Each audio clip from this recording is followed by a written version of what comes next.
उस समय मैं करीब 25 का था। एक काली, घनी और बिजली से भरी रात थी। मूसलाधार बारिश हो रही थी। मैं अपने दफ्तर से निकलकर अपने मित्र सत्यवीर चौहान के घर की ओर जा रहा था। राजस्थान की सीमा से लगे गहरे जंगलों में एक छोटा सा गांव है, करजापुर। यह गांव इतना रहस्यमय और डरावना है कि जैसे ही कोई इसका नाम ले, एक अजीब सी सिहरन दौड़ जाती है। रात के वक्त पूरा गांव एकदम सन्नाटे में डूब जाता है। वहां के लोग तो सूरज ढलते ही घरों में बंद हो जाते हैं, और उसके पीछे की वजहें किसी से छुपी नहीं थीं। लेकिन एक शख्स था, हरिनाथ। उसने अपनी जवानी इन्हीं अजीब घटनाओं के बीच गुजारी थी। गांव में बिजली तो जैसे मेहमान होती थी। ज्यादातर लोग दिया और मोमबत्तियों के सहारे अपने काम निपटाते थे। एक रात जब चांदनी अपनी हल्की चादर बिछा रही थी, गांव के आंगन में खाट पर हरिनाथ काका बैठे हुए थे। उनके साथ गांव के 2 नौजवान, नीलेश और रवि, भी थे। दोनों पूरी तल्लीनता से उनकी बातों में खोए हुए थे। काका, आपकी पिछली वाली कहानी तो रोंगटे खड़े कर देने वाली थी। आज फिर से कुछ वैसी ही डरावनी और अजीब कहानी सुनाइए ना। हाँ काका, लेकिन एक बात बताइए, ये सारी कहानियां क्या आपने खुद देखी हैं? बिल्कुल बेटा, ये वो किस्से हैं जो मैंने खुद देखे और जिए हैं। आज जो कहानी मैं सुनाने वाला हूं, वो मेरे जीवन की सबसे विचित्र और डरावनी घटना है।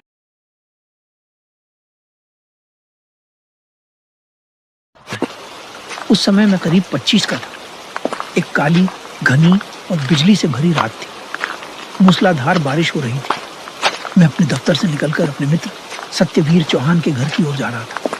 रास्ते सुनसान और वीरान थे। बस बारिश की आवाज और चारों ओर बहता पानी। रास्ते में एक महिला दिखी। वो अकेली बारिश में खड़ी थी। बहन, यहां इस हालत में क्यों खड़ी हो? रास्ता भटक गई क्या? नहीं भैया, रास्ता नहीं भटकी। घर तो जानती हूँ, लेकिन डर के मारे खड़ी हूँ। मुझे भी चौहान साहब के घर जाना है। सीधा रास्ता तो पानी में डूब चुका है। अब एक ही रास्ता बचा है, जो जंगल से होकर जाता है। उसकी बातों में कुछ भरोसा सा लगा। मैंने सोचा, 2 लोग साथ होंगे तो डर भी कम लगेगा। मैंने हाँ कह दी। हम दोनों जंगल की ओर बढ़ चले। रास्ता सुनसान था। चारों तरफ घना जंगल और जानवरों की अजीब आवाजें।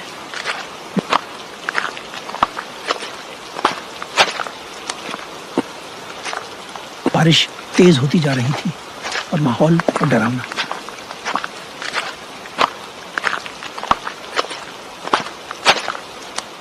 भैया, बारिश बहुत तेज हो गई है। सामने एक पुरानी कुटिया है। चलो वहीं रुक जाते हैं। जब बारिश रुकेगी तब चलेंगे। मैंने हाँ कह दी और हम उस सुनसान कुटिया में चले गए।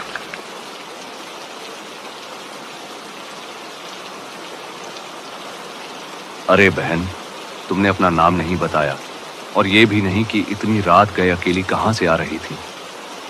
भाई साहब, मैं हॉस्पिटल से आ रही हूँ। इतना सुनते ही मेरी रीढ़ में ठंडक दौड़ गई। गांव के सभी अस्पताल 6 बजे बंद हो जाते हैं, और ये औरत 9 बजे हॉस्पिटल से आने की बात कर रही थी। हम बात कर ही रहे थे कि आसमान में एक बिजली कड़की और बारिश हल्की हो गई।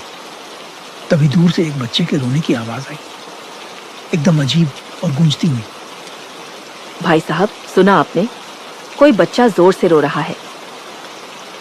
हाँ सुना, मगर इतनी रात में इस सुनसान रास्ते पर कौन अपने बच्चे को यूं छोड़ जाएगा बहन? क्या पता उसकी माँ भी हो, जो अंधेरे में दिख नहीं रही। चलिए एक बार देखते हैं ना। मैं थोड़ी हिचकिचाहट के साथ तैयार हो गया। हम दोनों आवाज की ओर बढ़ने लगे।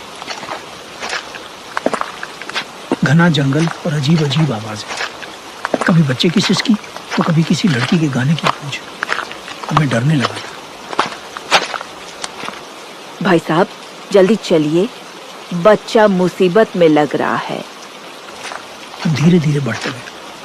बारिश की बूंदें अब सुई जैसी चुभ रही थी।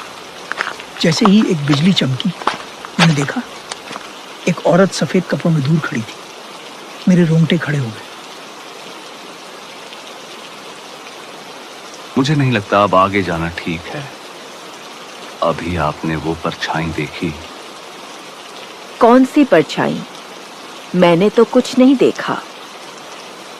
अब मुझे शक होने लगा कि ये औरत कुछ छुपा रही है।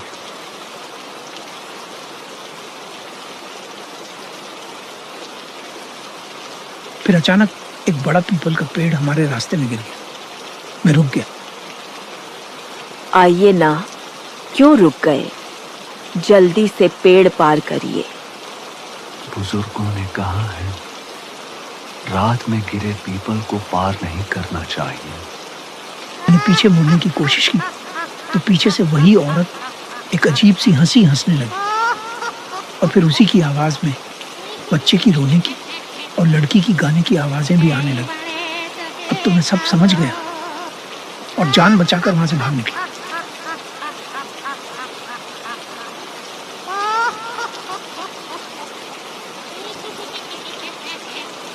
जैसे तैसे मैं उस जंगल से भागकर बाहर आया। रास्ते में ही मुझे मेरा मित्र सत्यवीर चौहान मिल गया। अरे हरिनाथ, कहाँ रह गया था तू?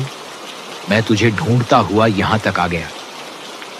चल, पहले घर चल, फिर सब बताता हूँ। घर पहुंचकर मैंने सत्यवीर को पूरी बात बताई। सुनकर उसके होश उड़ गए। तू उस कुटिया में गया था? अरे भाई, वही औरत तो वहां रहती थी जो अस्पताल में नर्स थी। उसका कई साल पहले एक्सीडेंट हो गया था और तभी से वहां ये सब घटनाएं होती हैं। कोई उस रास्ते से जाने की हिम्मत नहीं करता। सुबह होते ही मैंने उस गांव को अलविदा कह दिया।